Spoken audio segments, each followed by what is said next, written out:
و کل مردم بیننده مخلص مبارز و بگیم حبونتشوی کانال خادم خلق.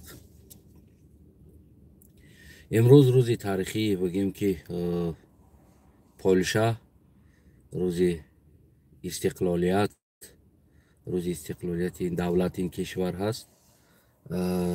از فرصت مناسب استفاده برده با کل مردم این سرزمین و با کل شهروندای سرزمین واقعا این استقلالیت تبریک و آینده بگیم که یک آینده درخشان خواهان هستیم برای این کشور که این کشور برای ما بسیار یک بگیم که شخصا برای من اگر از خودم بسیار یک کمک های زیادی خدا کرد که تا که برای من به خطری دادن به خطری حیات مرا حمایت کردن و بگیم که یعنی جا دادن در کشور خودش. بسیار من میندار هستم از این کشور، از این دولت. البته که هر جا قینی ها و بگیم آسانی های خدا داره، البته که جان انسان از همه افضلتر است که بگیم که جان ما را یعنی جان من شخصا حمایت کردن این دولت، برای ما پناهندگی دادن و برای ما جای زیست دادن و دارن تا امروز تا هستم در این سرزمین به خطری مرا امنیتی کشور به خطری مرا یعنی حمایت میکنه. خدا کنه که آینده برای این سرزمین یعنی که همه وقت پیشروی ها باشه، همه وقت این سرزمین شکوفان باشه و هیچ وقت بگیم که سرزمین اون دردی که ما داریم خیلی درد گرفتار نشود. البته که اینها بسیار قینی ها را پشت سر کردن، بسیار قینی ها را جنگ ها بود و البته که در همون موزه تاریخی پولند که این دولت پولشا که در آمدین، البته او جنگ ها را عکس هاش نبودن شهر کلان از بین رفتن این کشور بگیم امروزه بگیم که فلسطین برین یا که قسم های اوکراین برینی که راکت بارون کردن که بگیم یعنی شهرها هوار شدن، در اینجا بگیم که کلان دولت هوار کرده بودن. یعنی فرزندان این کشور بگیم که فرزندانی که به ناموس به غیرت و ایمان داشته در خودشون که ما این دولت قرار میکنیم و از دست ظلمی کل انسان ها میبروریم و یک دولت نیزویسی مسترانه میکنیم گفته، یعنی کوشش کردن، تلاش کردن، زدن، جنجال ها کردن، جنگ ها کردن، کشتل با کشتل ها کردن و همه کار کردن در روی دنیا، یعنی دولت خودشون تا این سطحی بگیم که لازمی آوردن رسوندن و امروز دوران یعنی که همون مشکلی هایی که پشت سر شد و صاحب استقلالی به دست آوردن امروز دوران جشن میکنن در این کشور. برای همین استقلالیتاشون بگیم که مبارک میگم، تبریک میگم، پایدار باد استقلالیتشون، پایدار باد آزادیشون، پایدار باد همیخیل عدالتشون که در پارلمانت در بگیم که پرزیدنت در هر جای یعنی که قانون رعایت میشود و مهلت خودش 6 بعد پرزیدنت بگیم که آزاد با کار دیگر میروه، دیگر انسان بگیم این دولت رهبری میکنه و امروز رهبر این کشور بگیم که انجی دوده این حال با 3 سال دیگهش 3 سال دیگهش ماندگی است بگیم که رهبر این کشور هست و خیلی پیشروی ها خیلی بگیم که واقعا هم شخصا در پیش چشم ما در 9 سال و یک دولت دیگه ساخته شده در 9 سال، خصوصا در همین طرف پایانو روز میشوه من اوار میکنم براتون میرم نشان میتم. این جایی که عین حال من قرار دارم آخر شهر بود. این جایی که من قرار دارم 9 سال پیش آخر شهر همینجا بود. از این به بعد یک کوچه هست، آخران کوچه بود. همون کوچه بسیار یک کوچه تنگ کوچه بود. بگیم که یک شناس هم داشتیم در اینجا، در همین کوچه آوار کرد مرد، مست شده تیزای کرده آوار کرد، برای که بسیار تنگ کوچه بود.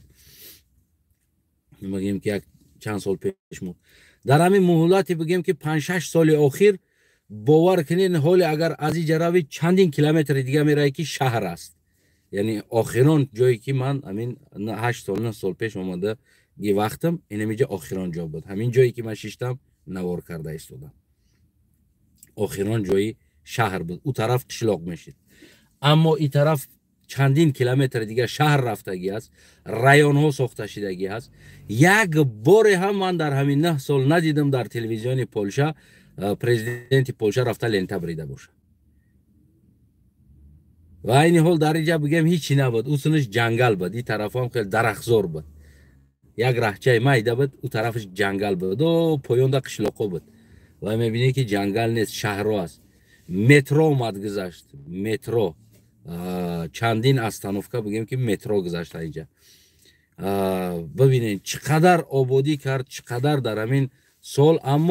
اما یگان بار ما ندیدیم که لنته بریده باشه، ما ندیدیم که فرزند خود منصب داده باشه، ما ندیدیم که کارتش قطعی گشته باشه. همگی 3-4 باری که همون سنتر در من دیدگی هستم گذاشتن کارتژ پرزیدنت از 4 ماشین عبارت است. 4 ماشین عبارت. خلاص دیگر نیست ماشین. 2 تا دیگه ماشین پلیسیسکی دولتی، یعنی پلیسیسکی، و 4 تا ماشین بگیم که زمانوی که پرزیدنت بگیم که میبره میاره. 4 ماشین عبارت است و 2 تا دیگه پلیسی، یک تا از قفا یک تا پیش سپروجداد میکنه. یعنی ببینید چقدر بگیم پیشروی، چقدر آبادی، چقدر درخشنونی گفتی امام علی رحمان، چقدر گلشنونی. یگان کوچه پولشا دیده نمیشه که گل نداشته باشه. تمام زیمستان و تابستان کوریدن و باختن و تازه کردن، شنوندن و اسفالت کردن با تمام صنعتش میگذرن. که باری هم در همین 9 سال که در همینجا قرار دارم من ندیدم که همین پرزیدنت همین کشور رفته در جای قایچی زده باشه و بگیم که یگان لنته بریده باشه. یعنی اینا میگن که استقلالیت است، اینا میگن که دولت داری است، اینا میگن پرزیدنت میگن. پرزیدنت با کار خود مشغول است، بگیم که ساختمان با کار خود مشغول است و دیگر انسان ها با کار خود مشغول است. در تاجیکستان ما امام علی ساختمانچی است، امام علی تراکتوریست است، امام علی پرزیدنت است، امام علی شفیور است، امام علی رهساز است، امام علی مکتب ساز است، امام علی همه این چیزا ما میاریم در سر امام علی میزنیم که باید امام علی بکنه، یا با تشبوس امام علی یا با دستور هدایت های امام علی این چیزو بگیم که انجام میوه. اما متاسفانه همین قدر چیز ما باری نشنویدم که با تشبوس پرزیدنت همین کار شده باشه گفته در تلویزیون بگن. اما این کلمه ها کلا استفاده برده نمیشه. بعضن حالتو مردم پرزیدنت هم فراموش میکنه هستن پرزیدنت یا نیست، یعنی که او کلا با کار خودش بگیم که مشغول است. و خودی در جنگ اوکراین هم بگیم که بسیار کمک های کلان برای مردم ریزه، خانه، در، زندگی، همه این چیزا بگیم که یعنی این همش یک سهم پرزیدنت نیست. البته که این سهم کل سیاستمدار، دپوتات، یعنی چی اپوزیسیاش باشه چی دیگراش باشه، کل همین سیاست در دخالت داشتگی انسان ها، یعنی تصمیم گرفتن یک جایگی با همراهی هم پرزیدنتشون. و بار هم نگفت که یعنی که پرزیدنت تشبوس کرد یا پرزیدنت کمک کرد یا پرزیدنت این کار کرد، پرزیدنت کار. عموما در نام پرزیدنت افرم چیزی را نمیکنن. برای چی؟ برای اینکه خشم ملت نمیخواهند بیارن. یعنی که این خیلی یک کشور دموکراتی بگیم. البته اینا هم خونه دادن، جانا دادن. البته اینا هم بگیم که با اینجا رسیدن یعنی با آسانی آمدگی نیست. با این عدالت رسیدن، با این سطح رسیدن که امروز عادی ترین اوبرچیسای дар магазин полшувакай бигем ки Toyota қатӣ мегарда дар кампир пенсионер оддитарин пенсионерай дар тай пош гуфти ҳамун гапо Mercedes ё Toyota дора бигем оддитарин коргаро оддитарин инсонҳо бигем ки барои худошон яъне зиндагишон ба ҳамун сатҳи яъне боре надидем ки як кампир аз свет нолида боша, боре надидем ки як кампир аз ов нолида боша, боре надидем ки як кампир аз роҳкиро нолида боша, боре надидем ки як кампир аз бензин нолида боша, боре надидем ки як кампир мусафед аз ягон ноадолатӣ нолида боша.